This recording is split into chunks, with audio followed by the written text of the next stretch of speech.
Hey guys, what's going on? It's Will. This is Coaching My Car, and today I'm going to be talking about fat cells. So, a common thing that we hear about when people first either start our challenge or they're coming into our gym for weight loss or whatever the reason might be, is that in the past they've had a history of yo-yoing up and down. So they've lost the weight because their body responded well to proper nutrition and exercise, and then they stopped and their body gained the weight back really quick. And they're like, oh, why is this happening? The diets aren't working, the exercise isn't working. And there's some truth to that, depending on the meal plan, the nutrition that you eat or you follow, and that type of exercise you're doing. Some of them are just starvation diets, and they send your body into a hormonal frenzy that can actually cause your body to bounce back negatively. But even with good nutrition, you can bounce back, and I'm going to share with you guys why. And I'm talking more to the person who maybe has a history of obesity or overweight or body fat, or anybody in general. Actually, you could be very lean and struggle with weight, fat loss, in certain parts of your body. And I'm going to explain to you guys why that happens. So why that happens is because when you are born, you're born with a certain number of fat cells, okay? So you have this number of fat cells, and it's probably different for everybody genetically, depending on your genes and all that stuff. And what this fat cell's job to do is to store fat. So, as they fill up, they stay bloated with fat, and then once your body reaches its tank is full, once it's basically the fat cells are full and there's nowhere else for the fat to go, your body naturally, as a mechanism for longevity, says, let's create more fat cells to store more fat, because we're routinely getting an excess of calories.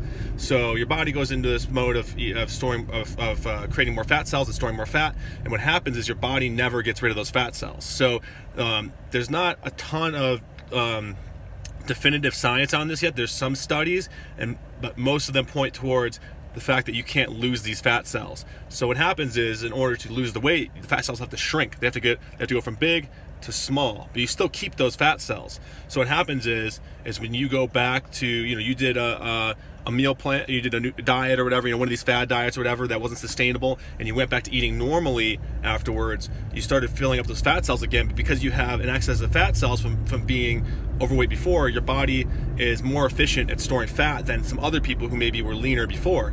So it's kind of, it sucks for those who have those fat cells, because you're like, oh, I'm never going to get rid of them, but they can shrink, you know what I mean? And the good thing is your body is just as efficient at losing the weight as it is at gaining it. So, it's easy to put on extra weight with those extra fat cells. So ultimately, you got to be aware of that. So, and the reason why people have yo-yo dieted in the past, gone up and down, is because they followed something really unsustainable. They didn't learn how to eat right, and they also probably were following some sort of meal plan or diet where, it was really, really difficult for that period of time, and at the end of it, they just threw their arms up and went back to eating how they were.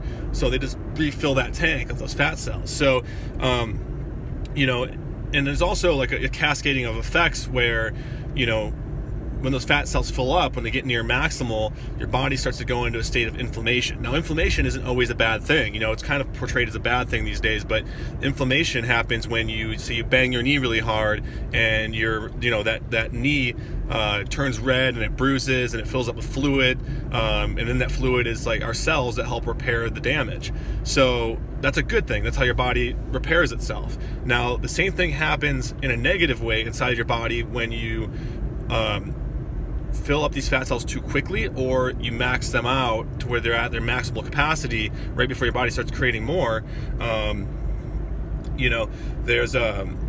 It'll trigger off inflammation because the fat cell gets near max and actually starts to swell up in and of itself. So your body will start to carry extra weight in the form of fluid around those fat cells and in those areas. So you're going to see, that bloating in the parts of your body where you have these extra fat cells.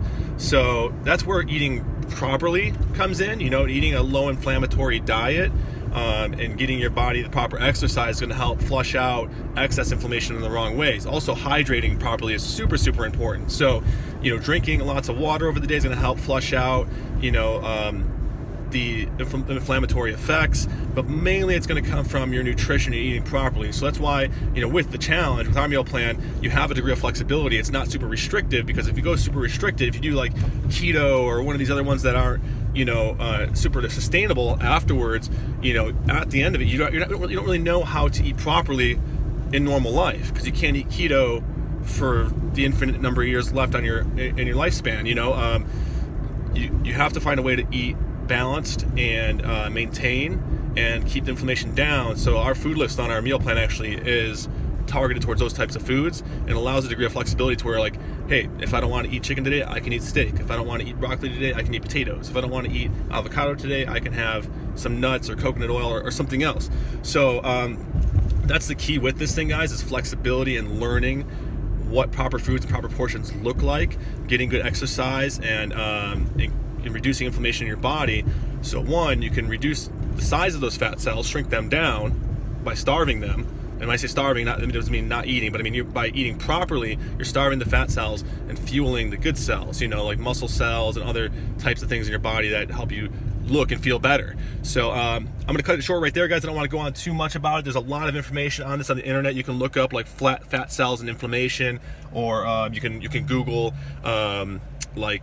can I lose fat cells? That's kind of how I got some of this information. And you'll see that the consensus points towards the fact that once you have fat cells, you can't lose them. So it's super, super important to keep our body at that healthy weight and fuel metabolism and things like that, so we can keep our body from creating extra fat cells when it doesn't need them. So I hope you guys got a lot out of this. Definitely more of a nerdy educational piece as to how our body works, but some people do really, really well when they understand the mechanisms behind it. They better understand how to implement the change they need to get results. So that's it, guys. Have a great day. It's Monday. So let's see you at the gym this week 3 times at least. Stay on your meal plan if you have one. And you guys have a great day. Bye.